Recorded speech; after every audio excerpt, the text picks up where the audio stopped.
रासायनिक खतांच्या व कीटकनाशकांच्या अतिवापरामुळे जमिनींचे आरोग्य बिघडले। यावर फक्त एकच उपाय, ऊर्जित शाश्वत जीवाणू समृद्ध सेंद्रिय खत।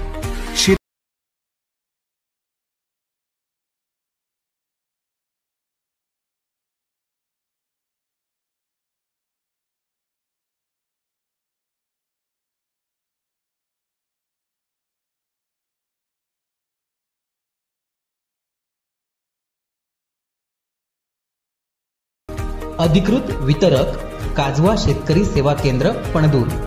आदेश धाब्यावर बसवण्याचं महापाप या राज्यामध्ये होतंय का अशी शंका यायला लागलेली आहे की पहिल्याच निर्णयामध्ये रिझनेबल पिरियड हा असा शब्द उच्चार केला होता, परंतु आत्ता अद्यापही ती कोणती कारवाई झालेली नाही। पुनश्च एकदा सर्वोच्च न्यायालयाने आत्ता रिप्लाय फाईल करायला सांगितलेली आहे 2 आठवड्याच्या आत।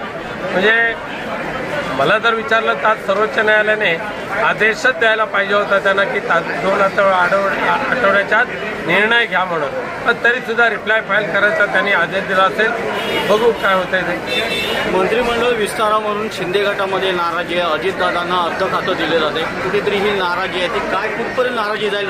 ह्या नाराजीने हे मंत्रिमंडळ फुटणार एवढं 100%, आणि शिंदे गटाच्या तोंडाला पानं पुसायचं काम भारतीय जनता पक्ष करणार आहे आणि अजितदादांना अर्थमंत्री देणार म्हणजे देणार। काल देवेंद्र फडणवीस यांनी पुन्हा एकदा पुनरुच्चार केला आहे की उद्धव ठाकरे खोटं बोलतात, की बेईमानी आहे, पोहरादेवीची शपथ सुद्धा घेतली त्याने।